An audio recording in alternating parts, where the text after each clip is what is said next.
Amsal 12 ayat yang ke-25, kekhawatiran dalam hati membungkukkan orang. Jadi kekhawatiran di dalam hati, kekhawatiran itu apa? Kekhawatiran itu adalah cara pandang kita sendiri, pola pikir kita sendiri, yang melihat masa depan bukan pakai kacamatanya Tuhan, tapi kacamata diri kita sendiri. Jadi Amsal 12 ayat 25, kekhawatiran dalam hati membungkukkan orang, tetapi perkataan yang baik menggembirakan dia. Jadi orang khawatir itu sebenarnya semua orang mengalami rasa khawatir tentang masa depan, pekerjaan, atau apapun juga semua orang mengalami. Tetapi kekhawatiran yang menguasai diri kita sehingga kita itu akhirnya cemas, bingung, histeris, panik, dan ujung-ujungnya kalau orang khawatir itu tidak percaya sama Tuhan. Nah, Alkitab ngomongkan, kekhawatiran itu tidak menambahkan apa-apa. Kekhawatiran yang di dalam hati kita tidak menambahkan apa-apa. Yang kita lihat itu dalam kondisi susah, saya pun juga mengalami loh kondisi-kondisi susah, masa-masa sulit saya mengalami semuanya.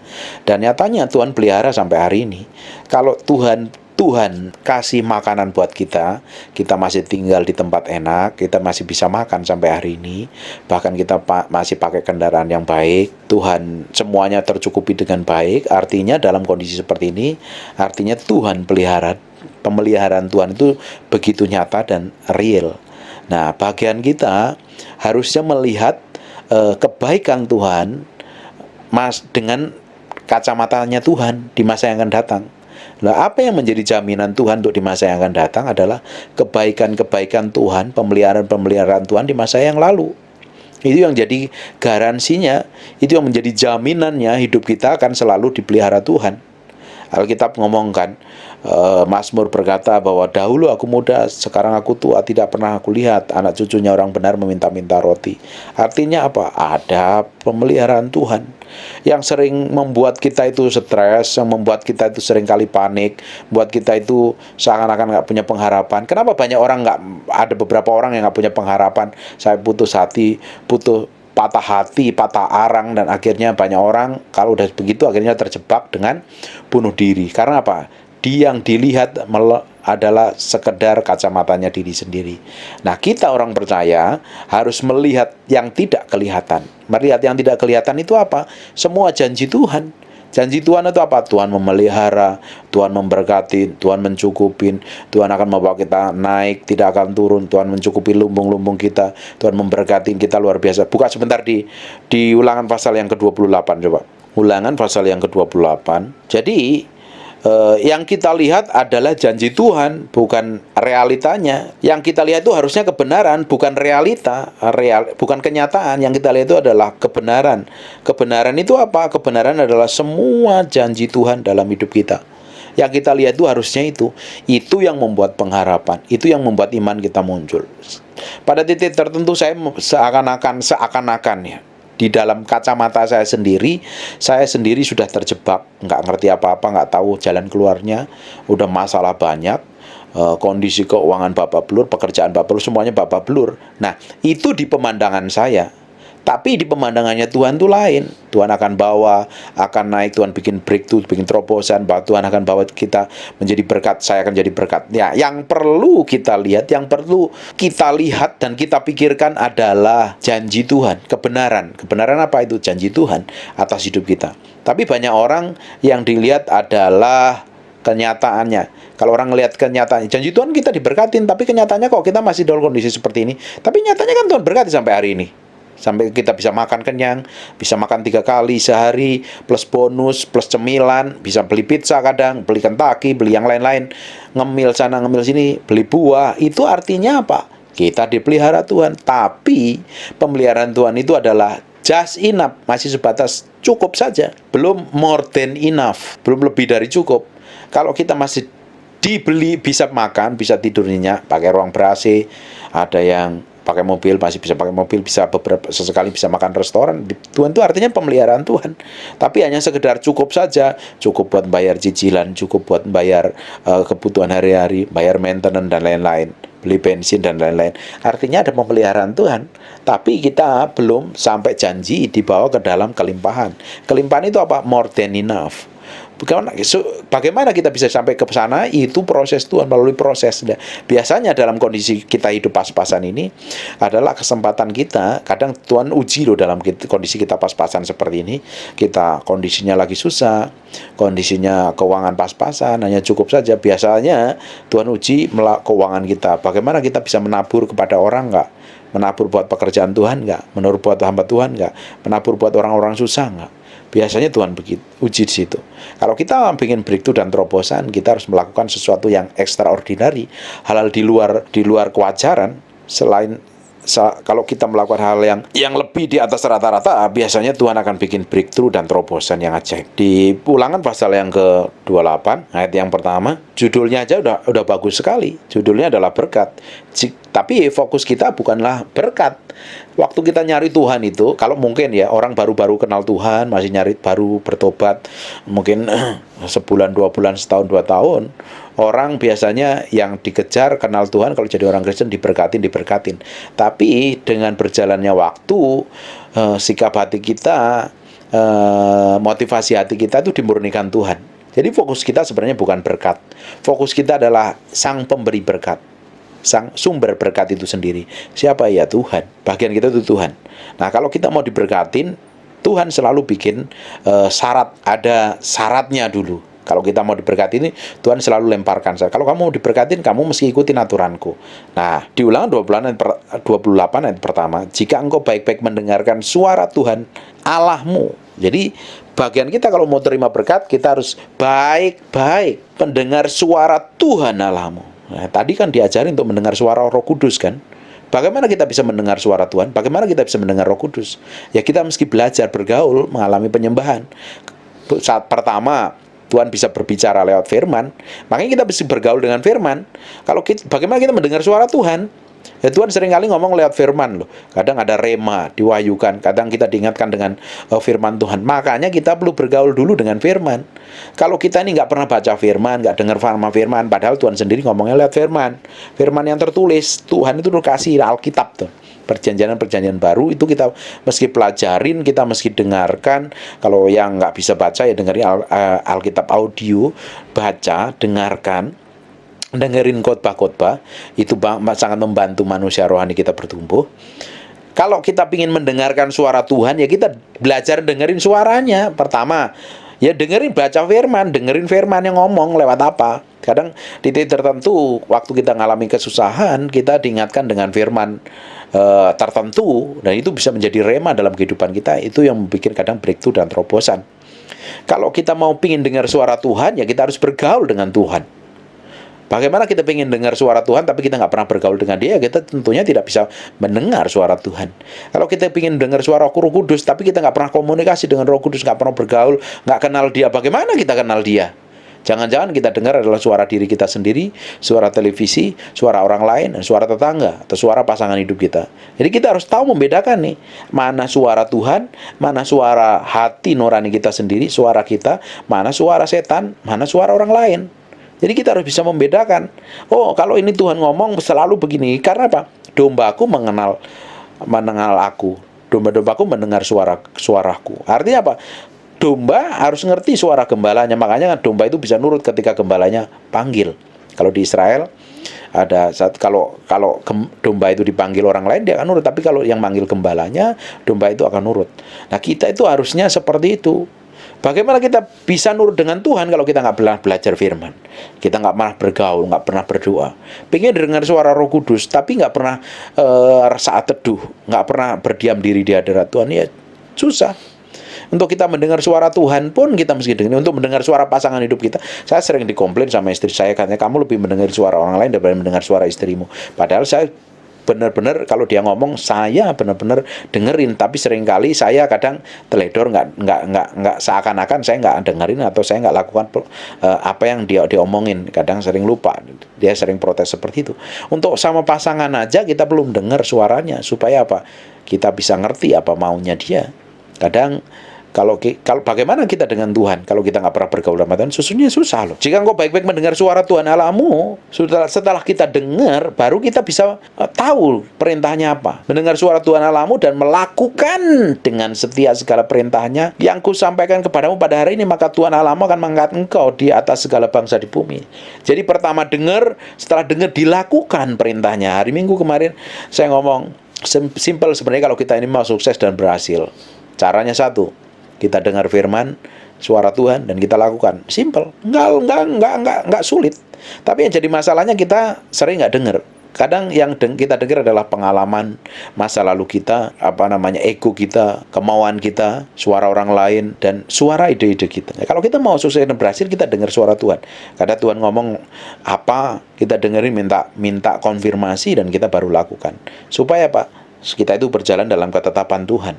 Tuhan sendiri mau berkatin kita, tapi syaratnya begini: jika engkau baik-baik mendengar suara Tuhan Allahmu dan melakukannya dengan setia segala perintahnya kusampaikan kepadamu hari ini, maka Tuhan Allahmu akan mengangkat engkau di atas segala bangsa bumi. Pertama loh, kalau kita mesti dengar dia, kita lakukan suaranya dia, lakukan suaranya, kita dengar firmannya, baru kita lakukan apa yang Tuhan mau, baru Tuhan akan angkat dan promosi. Artinya apa? Mengangkat engkau atas segala bangsa di bumi loh. 2, segala berkat ini akan datang kepadamu menjadi bagianmu jika engkau mendengarkan suara Tuhan Allah. 2 kali dia ngomong, dengar suara Tuhan Allahmu, melakukannya dengan setia.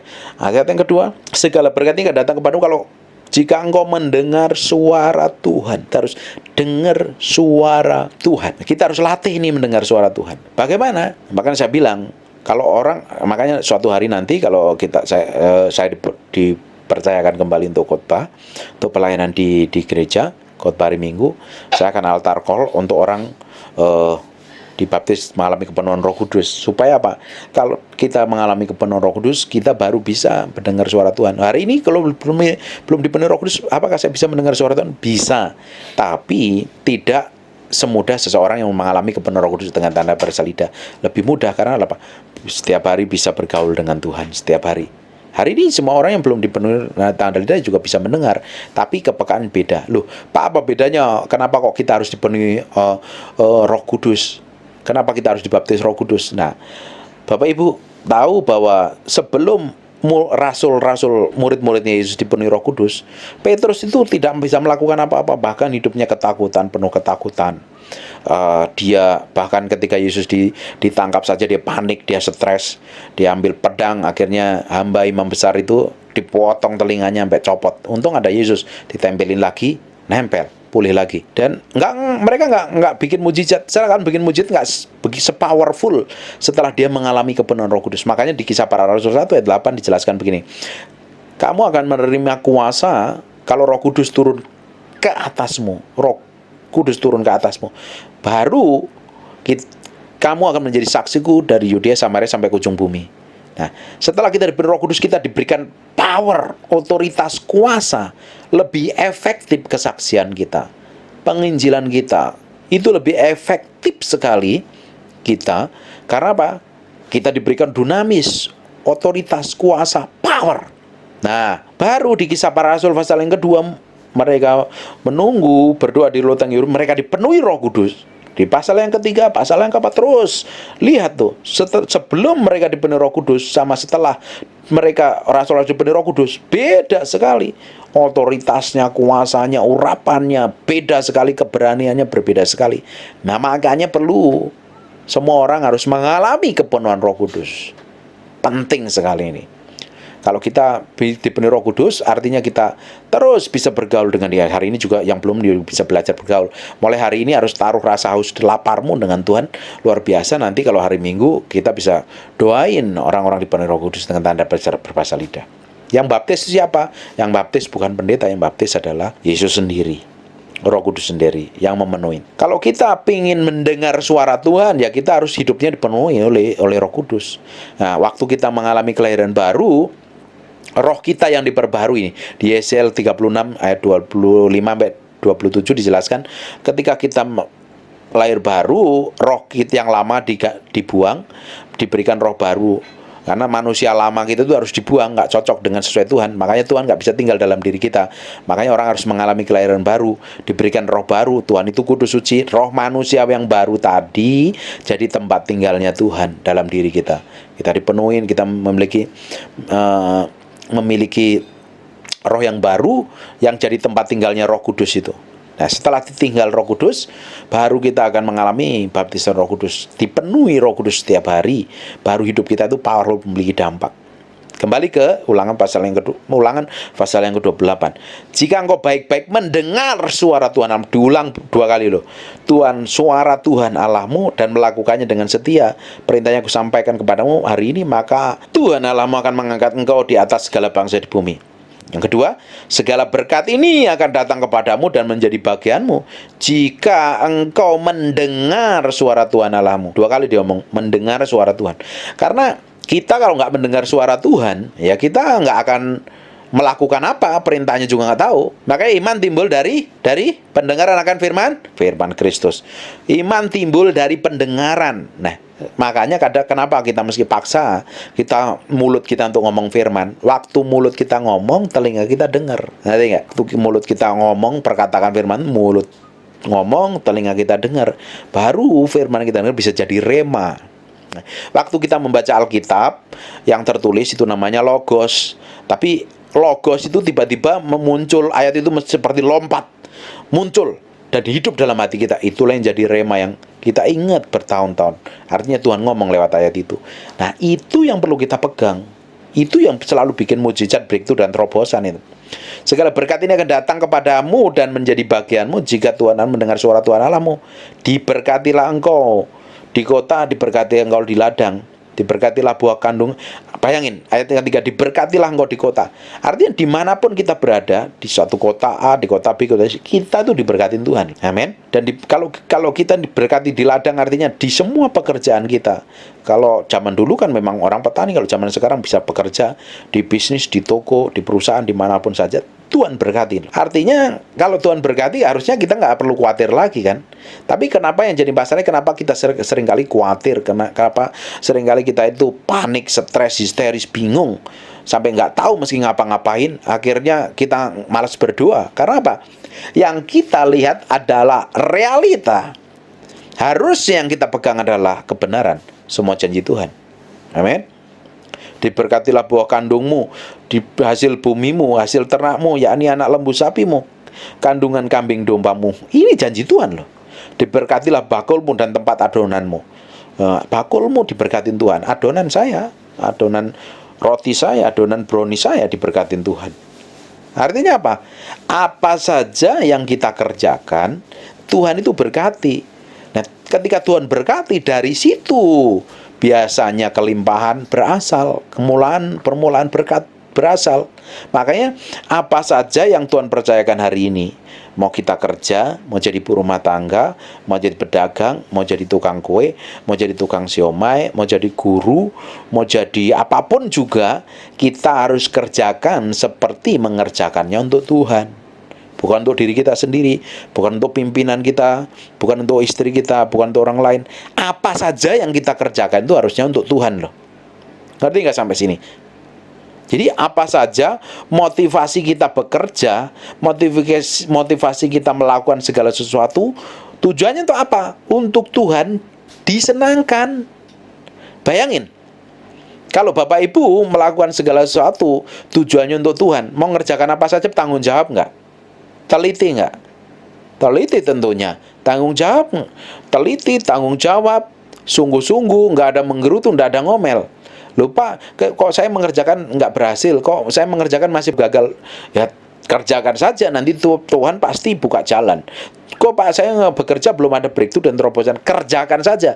Di mana kamu bekerja, Tuhan janji diberkatin, pegang janji itu. Dan Tuhan pasti nanti koneksi kita dengan orang-orang tertentu. Bikin divine connection. Kita dikoneksi dengan orang-orang tertentu yang akan membuka jalan, biasanya buka terobosan, membuka breakthrough. Biasanya campur tangan Tuhan berasal dari sana, dan terobosan Tuhan biasanya mulai dari sana. Setia. Jadi sebenarnya kita itu ketika mengerjakan segala sesuatu itu penuh tanggung jawab dan setia, pasti akan jadi berkat. Orang nggak akan tersandung dengan apa yang kita lakukan. Ingat nggak? Yesus waktu masa mudanya jadi tukang kayu. Terus umur 30 mulai melayanin. Pernah nggak ditulis di Alkitab ada orang yang komplain pesanan mebelnya belum jadi, pesanan mejanya belum jadi, mungkin pesan kusennya belum jadi? Nggak ada. Karena Pak dikerjakan dulu tepat seperti tanggung jawab yang diberikan. Akhirnya ketika tuntas baru dia menjadi mulai ngajar umur 30 tahun sampai 3,5 tahun baru dia mati dan dibangkitkan. Yesus sendiri kasih contoh, dia tukang kayu, bekerja dengan tanggung jawab, bekerja dengan baik. Karena Pak dari sana biasanya Tuhan berkati. Jadi Bapak Ibu, apa yang Bapak Ibu kerjakan? Mau jadi hamba Tuhan, mau jadi pelayanan, mau jadi sopir, mau tukang angkat-angkat, apapun juga loh.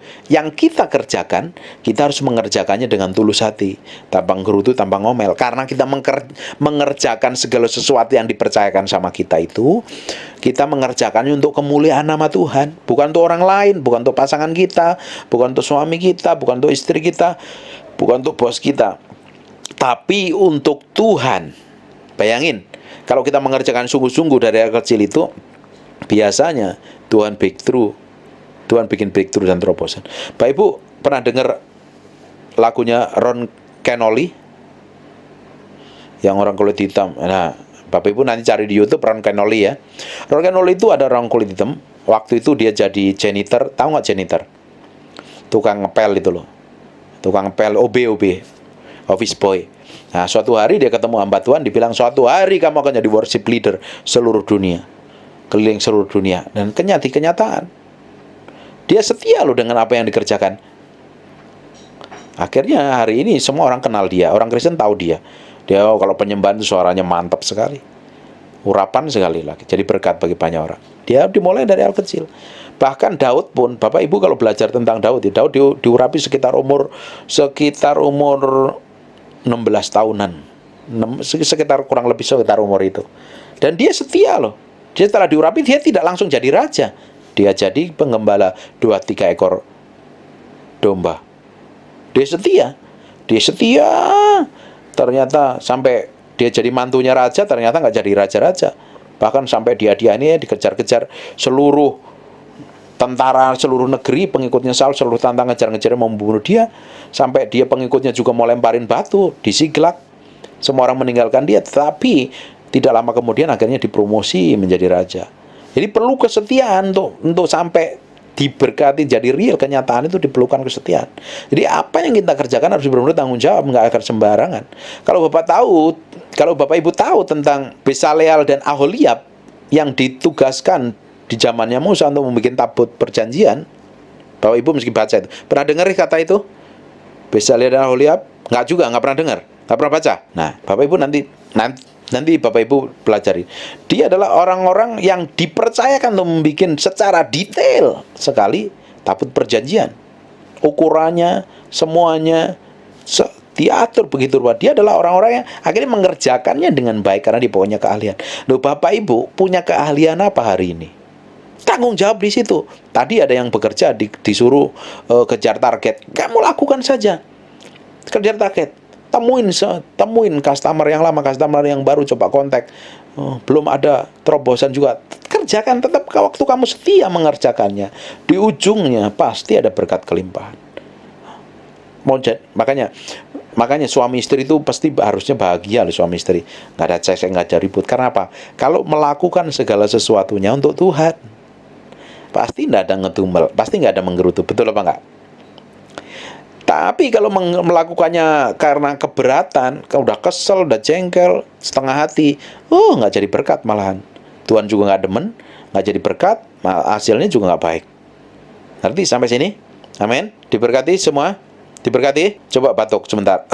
Haleluya. Diberkatilah engkau di kota, diberkatilah engkau di ladang, diberkatilah buah kandunganmu. Semua berarti semuanya dalam diri kita itu diberkatin Tuhan. Bahkan anak kita, keturunan kita diberkatin, hasil bumi dan hasil ternakmu. Hasilnya saja juga diberkatin Tuhan. Artinya jadi berkat bukan buat diri kita juga menjadi berkat buat orang lain. yakni anak lembu sapimu, kandungan kambing dombamu. Semua yang kita pelihara, yang kita ini diberkatin Tuhan. Diberkatilah bakulmu tempat aduan, diberkatilah engkau pada waktu masuk, dan diberkatilah engkau waktu keluar. Ada penyediaan Tuhan buat setiap orang percaya. Ini janji Tuhan. Bapak Ibu mesti pegang nih. Dalam kondisi susah, ini janji Tuhan. Yang dilihat ini berkatnya, janji Tuhannya yang dilihat. Waktu lagi susah, oh aku ingat Tuhan berkati aku, semua pekerjaanku, bisnisku, bakulku, adonanku, lalu ladangku diberkati Tuhan. Itu yang diingat. Tapi yang dicari adalah sumber berkatnya. Yang dicari adalah Tuhannya sendiri, pribadi Tuhannya sendiri. Jangan sampai salah ya. Jangan yang dicari berkatnya. Yang dicari adalah pemberi berkat, sumber berkat itu sendiri. 7. Tuhan akan membiarkan musuhmu maju berperang melawan engkau, terpukul kalah olehmu. Makanya kadang-kadang ya, Tuhan izinkan kita itu ngadepin masalah dengan orang lain. Dan seakan-akan orang lain itu diizinkan mau menghajar kita. Seringkali kan begitu kan? Tapi memang kadang diizinkan begitu, satu untuk melatih kita. Tapi di ujungnya memang Alkitab ngomong begini, Tuhan akan membiarkan musuhmu maju berperang melawan kau. Kadang kita orang akan melawan kita, tapi ujungnya lihat, terpukul kalah olehmu. It's powerful. Makanya kalau ada orang tiba-tiba fitnah kita, nyerang kita, atau apapun juga, seakan-akan mereka tambah hebat, tambah diberkatin, tambah apa, lihat saja, seakan-akan mereka menang. Tapi waktu kita ini berdiam diri di hadapan Tuhan, Tuhan akan bela kita. Ingat baik-baik, kalau kita menghadapi masalah sama orang lain, kita berselisih pendapat orang lain, atau kita difitnah, atau apapun juga, jauh lebih baik kita berdiam diri di hadapan Tuhan, diserahkan sama Tuhan. Jangan berusaha untuk menjelaskan, mengklarifikasi, atau apapun juga. Diamin saja, nanti Tuhan yang akan bergerak, powerful. Tapi kecenderungan kita biasanya untuk membenarkan diri atau mengklarifikasi, seperti banyak itu selebritis itu kalau ada masalah klarifikasi itu tidak menyelesaikan masalah. Kita serahkan di hadapan Tuhan, Tuhan yang akan campur tangan. Kalau kita itu difitnah orang, si A ngomong sama si B, jelek-jelekin kita, padahal si B itu berteman baik dengan kita, pokoknya diomong-ngomongin sama si A tentang kita gitu. Kita nggak pertemuin si B untuk jelasin, aku nggak seperti yang dia ngomongin ya, aku tuh begini. Nggak perlu. Kadang kita perlu berdiam diri. Dengan waktu kita berdiam diri, biasanya kita izinkan Tuhan untuk mengerjakan hati kita tentunya. Yang kedua, untuk mengerjakan sesuatu untuk orang-orang yang berbuat jahat. Ini ayatnya begini, Tuhan akan membiarkan musuhmu baju berperang melawan kau, terpukul kalah olehmu. Bersatu jalan mereka akan menyerang kau, tetapi bertujuh jalan mereka akan lari dari depanmu. Bayangin, kalau ada orang mau nyerang kita, mau hancurin kita, mau apapun, bersikap jelek sama kita, atau apapun juga lah, kita harus bergantung sepenuhnya kepada Tuhan. Kita nggak perlu membela diri atau atau membenarkan diri. Kita serahkan di hadapan Tuhan. Tuhan yang akan bikin mereka kocar-kacir. Tuhan akan mempermalukan mereka. Amin. Kadang masalahnya kita itu untuk berdiam itu tidak gampang. Kecenderungan kita itu untuk melawan, untuk membenarkan diri, untuk memberontak. Nah, Tuhan ajarin kita harus belajar menguasai diri. Ngapain untuk menguasai diri? Diam kadang. Diam aja. Nggak usah ngapa-ngapain. Relax, enjoy, serahin Tuhan. Nanti kita lihat, kalau Tuhan bekerja itu biasanya jauh lebih powerful. Tapi kalau belum apa-apa, kita mencoba bekerja buat diri kita sendiri, ngapain? Tuhan juga nggak akan bekerja. Kalau kamu udah bela dirimu sendiri, ngapain gue bela? Ngerti nggak sampai sini? Kadang kita izinkan Tuhan membela kita.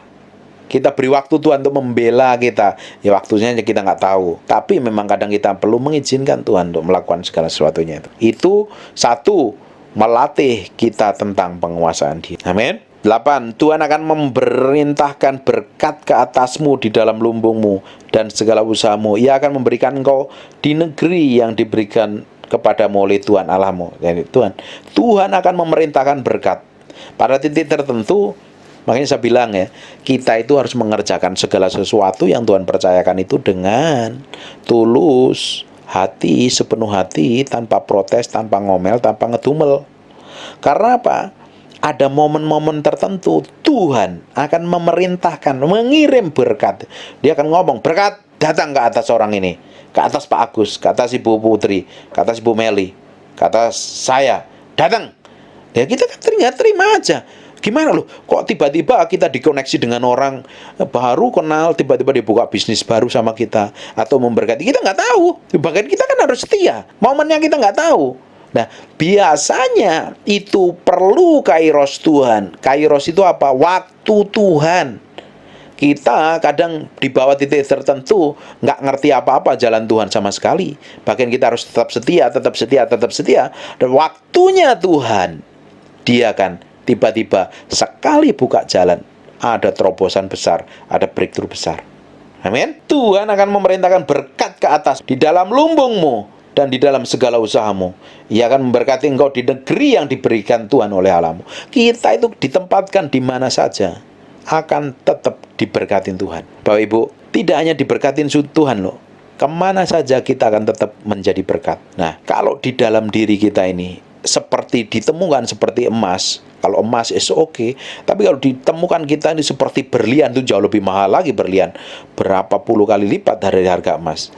Mau kita nih taruh di comberan, di tempat terpelosok, di tempat yang kering kerontang, kita tetap bernilai karena diri kita sendiri sudah bernilai dan berharga. Dan kita pasti akan dicari orang, dan kita akan jadi berkat bagi banyak orang. Setia saja. Apa yang dipercayakan, setia, saya bilang setia. Pak, ini tempatnya kering, tempatnya nggak ada berkatnya, ini padang gurun. Kalau kamu setia dan kamu memang didapatin seperti emas murni, bukan tidak hanya seperti emas, tapi seperti berlian, orang akan kejar kamu, orang akan cari kamu, berlomba-lomba untuk dekat kamu, karena kamu itu ada nilainya, kamu itu berharga dan kamu itu mulia. Amin. Makanya memperbaikin yang di dalam, memperbaikin manusia di dalam ini kadang diizinkan proses, dan proses itu biasanya tidak enak. Proses-proses itu yang membuat mengikis habis sifat kedagingan kita, kemanusiaan kita itu dihabisin. Besi menajamkan besi, manusia menajamkan sesamanya. Kadang diizinkan masalah, problema, tekanan, impitan, aniaya, kekurangan, kemiskinan, kemelaratan, atau apapun juga yang kadang diizinkan Tuhan terjadi dalam hidup kita. Tujuannya itu membuat manusia kita yang di dalam itu lebih murni, lebih bernilai lagi. Ketika kita didapatin bernilai, kita ditempatkan dimanapun saja, kita akan menjadi seperti emas. Emas mau taruh di pasir, di kotoran, di mana dicuci bersih tetap jadi emas dan bernilai. Tapi kalau hidup kita ini nggak ada nilainya, udah males belajar, nggak punya knowledge, nggak punya pengetahuan, males baca buku, ngomongnya serampangan, sembrono, nggak ada hikmat sama sekali, karakternya nol besar, gampang tersinggungan, gampang sakit hati, ya mau jadi emas seperti apa?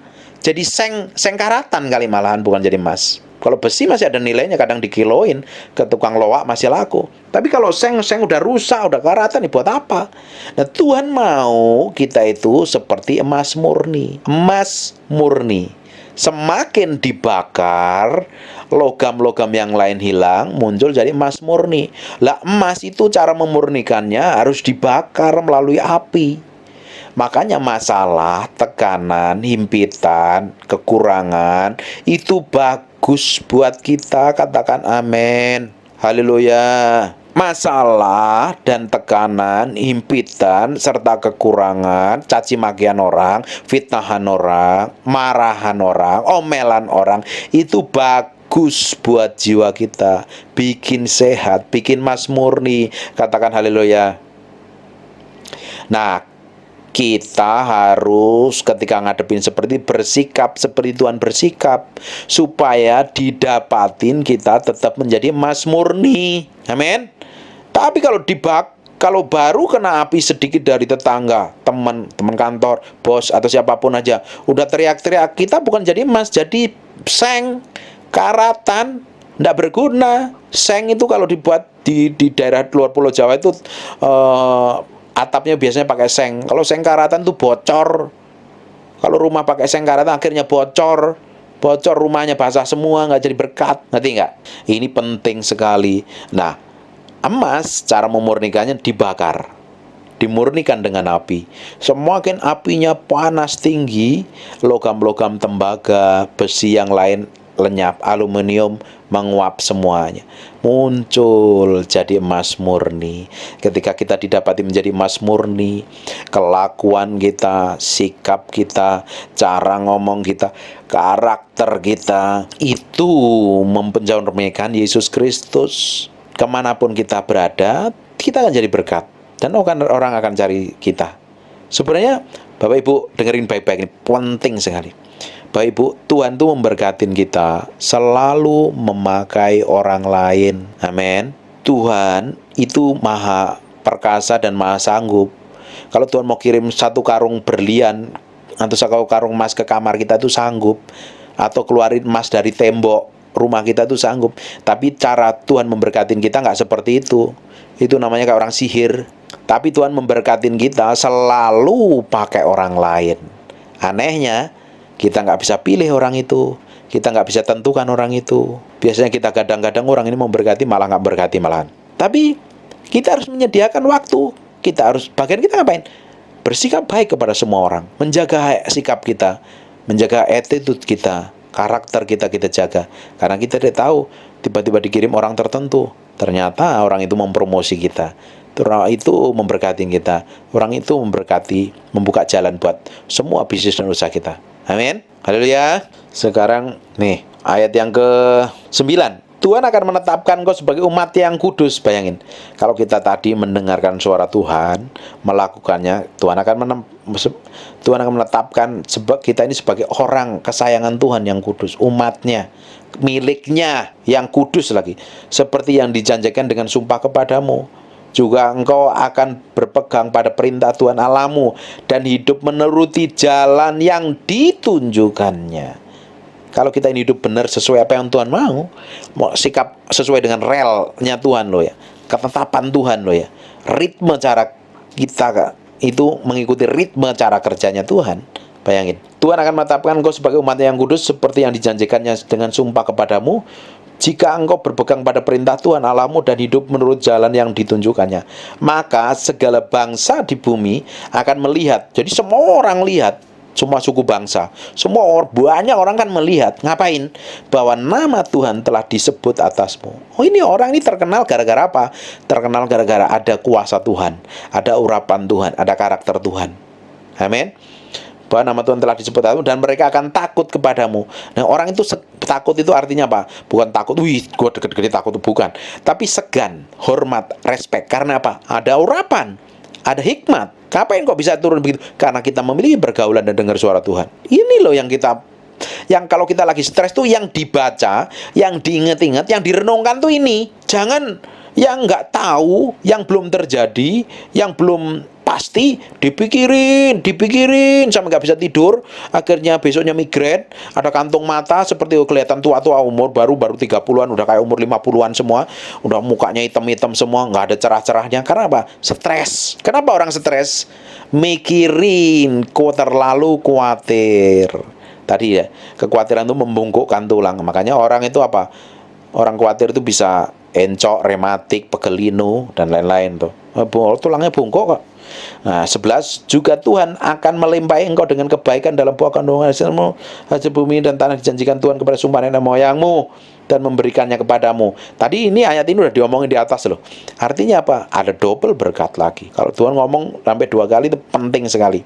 12, Tuhan akan membuka bagimu perbendaharaannya yang melimpah. Yakni apa? Langit untuk memberi hujan bagi tanahmu pada masanya dan memberkati segala pekerjaanmu, sehingga engkau memberi pinjaman kepada banyak bangsa. Bayangin, kalau kita memberi pinjaman pada banyak orang, pinjaman banyak bangsa, berarti kita diberkatin nggak?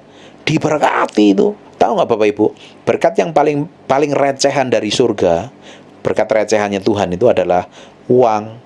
Keuangan itu berkat paling recehan sebenarnya. Karena gimana nggak recehan? Uang kan sebenarnya nggak terlalu bernilai. Uang kita itu kan lebih mahal dari emas, betul apa enggak? Dari uang itu naik turun, tapi dari emas kan stabil terus kan. Karena apa? Di surga lantainya terbuat dari emas, bayangin. Nah, kalau kita kejar yang recehan ya dapatnya recehan. Tapi kalau kita kejar sesuatu yang mulia, kita dapatnya yang mulia, yang lebih mulia lagi. Sehingga engkau memberi pinjaman kepada banyak bangsa dan engkau tidak akan memberi pinjaman. Saya percaya suatu hari kalau kita ini diberkatin Tuhan, kita nggak akan pinjem lagi tuh. Malah kita akan memberkati orang lain. Kita nggak ada itu ngutang-ngutang lagi tuh. Nyicil pakai kartu kredit kita nggak ada, karena kita beli cash. Karena apa? Melimpah. Haleluya. Nggak ada amennya ini. 13. Tuhan akan mengangkat engkau menjadi kepala dan bukan menjadi. Bayangin, sudah diberkatin, uangnya melimpah, memberi makan banyak orang. Karena uangnya melimpah kan, nggak tahu mau diapain. Ya udah lalu pakai aja lah. Yang susah-susah kamu udah makan belum? Dikasih makan lah. Kita jadi berkat baginya orang. Dan Tuhan angkat lagi, kita jadi kepala aja, bukan jadi ekor. Akhirnya kita menjadi orang-orang yang di depan, menjadi contoh. Kalau kita menjadi kepala artinya kita menjadi teladan bagi banyak orang. Hidup kita akan diikutin banyak orang. Jadi inspirasi orang lain. Apa yang kita katakan ada nilainya, ada bobotnya, ada kuasanya. Orang itu akan melihat kita sebagai figur seperti Yesus Kristus. Kenapa? Kita menghidupin semua yang Yesus Kristus lakukan dan katakan. Amin. Powerful nggak ini? Ini powerful sekali loh. Ini dahsyat sekali loh. Setelah baca ayat ini dapat pewahyuan kan? Bayangin, Tuhan akan mengangkat engkau menjadi kepala dan bukan ekor. Kemana kamu pergi, orang itu akan ngelihat, aku tuh kalau deket kamu tuh enak loh. Orang itu mau belajar sama kita. Aku pengen belajar sih rahasia-rahasia apa deket sama kamu. Kamu kalau ngomong enak, kalau nyelesain masalah juga tenang. Orangnya kalem. Terus urapan lagi. Terus kamu kok bisa diberkatin begitu. Orang pasti akan banyak belajar tentang kepada kita. Bener apa enggak? Harusnya orang dunia belajar sama kita ini. Terus, Tuhan akan mengangkat engkau menjadi kepala dan bukan menjadi ekor. Engkau akan tetap naik dan bukan turun. Akhirnya apa? Ada promosi, ada peninggian terus. Ada peninggian. Nah, hobinya Tuhan itu mempromosi kita. Tapi hobinya setan itu menurunkan kita, menjatuhkan kita. Supaya Bapak belur. Apabila engkau mendengar perintah Tuhan Allahmu, diulangi berkali-kali, mendengar perintah Tuhan Allahmu, seperti yang di Pak Gembala omongin, kita harus mendengar suara kudus. Ini udah 3 kali ngomong loh, mendengar suara Tuhan Allahmu loh. Yang ku sampaikan hari ini kau lakukan dengan setia. Dan apabila engkau tidak menyimpang ke kanan dan ke kiri, segala perintah ini ku berikan kepadamu pada hari ini, dan dengan mengikuti Allah lain dan beribadah kepadanya. Apabila engkau tidak menyimpang ke kanan dan ke kiri, segala perintah ini kuberikan kepadamu pada hari ini. Bayangin. Dan kita tidak bisa dan kita menjadi orang-orang yang diberkatin Tuhan. Tapi kalau kita ini ayat 15-nya judulnya udah mengerikan. Tetapi jika kau tidak mendengar suara Tuhan Allahmu dan tidak melakukannya dengan setia, segala perintah dan ketetapannya yang kusampaikan kepadamu pada hari ini, maka apa? Segala kutuk ini akan datang kepadamu. Bayangin, berkat ayatnya dari ayat 1 sampai, coba lihat, kutuk ayatnya ayat 15 sampai berapa? 60 berapa? Lebih banyak mana? Lebih banyak mana? Berkat apa kutuk? Ayo loh. Lebih banyak mana? Lebih banyak kutuk kan? Loh, ini Alkitab loh, ini yang kita baca nih. Berkat hanya sedikit loh. Ayatnya loh. Kutuknya lebih banyak. Makanya, kenapa? Kalau hati kita ini nggak nempel ke Tuhan, artinya apa? Kita buka celah buat setan untuk habisin kita. Kalau setan mau sampai habisin kita, itu sampai dibikin menderita, melarat, kere, nyungsep, menderita, tertindas, ujung-ujung kita mati masuk neraka. Lo lihat nih, ayatnya lebih banyak nih tentang kutuk nih. Nah, Tuhan sebenarnya nggak pernah ngutukin kita. Kalau kita berbuat dosa, sebenarnya kita ini membuka diri untuk setan, untuk menggagahin kita. Tuhan nggak akan hajar kita sampai bikin melarat, tuh nggak akan. Tapi kalau kita melakukan dosa, kesalahan, dari tegur nggak mau bertobat, akhirnya kan kita memberi celah kepada iblis kan. Nah, waktu kita ini hidup di dalam Tuhan, di dalam perkenanan Tuhan, kita tuh ada seperti hidup dalam proteksi Tuhan, ngerti nggak? Bapak Ibu ada gelas nggak di situ, di samping Bapak Ibu? Ada kan? Ketika Bapak Ibu hidup di dalam Tuhan, seperti Bapak Ibu itu ada dituang di gelas atau di botol aqua itu, ditutup itu. Kan airnya nggak kemana-mana itu, diproteksi, ada proteksinya kan? Betul apa nggak? Tetapi kalau Bapak Ibu di dalam dosa, itu ada celah loh. Ada celah seperti mungkin retak atau bocor. Akhirnya apa? Setan masuk. Makanya di Pengkhotbah pasal yang ke-10, di Amsal yang ke-26 ayat yang kedua, jelaskan kutuk tanpa alasan tidak akan kena. Kutuk tanpa alasan tidak akan kena. Di Amsal pasal yang ke-26 ayat yang kedua, coba baca. Kutuk tanpa alasan tidak akan kena. Berarti ada alasannya dulu baru kena dong. Nah, alasannya apa kutuk itu datang? Dosa. Itu yang membuat kutuk itu datang. Di Amsal pasal yang di Pengkhotbah 10 ayat yang ke-8 coba baca. Pengkhotbah 10 ayat yang ke-8. Sudah ketemu belum? Pengkhotbah 10 ayat 8. Barang siapa menggali lubang akan jatuh ke dalamnya, dan barang siapa mendobrak tembok akan dipakut ular. Kalau tembok perlindungannya didobrak, berarti ya dipakut ular. Nggak ada perlindungan lagi, betul apa enggak? Ular kan lambang iblis. Ular adalah lambang iblis. Dosa itu membuat celah sehingga setan, iblis bisa dengan legal sah di hadapan Tuhan untuk mendudukin kita. Makanya ada orang-orang tertentu yang hidup di dalam dosa yang perlu dilayani pelepasan, pemutusan kutuk. Karena apa? Dia terikat begitu rupa sehingga setan memberikan hak penuh kepada setan untuk menguasai hidupnya. Jelas sampai sini? Jadi semua celah apapun itu dalam hidup kita, celah salah satunya, kesombongan itu celah setan loh. Sombong. Dan orang sombong itu nggak sadar kalau dirinya sombong seringkali. Nah, kesombongan itu cepat sekali membuat orang itu jatuh, itu cepat sekali, mudah sekali.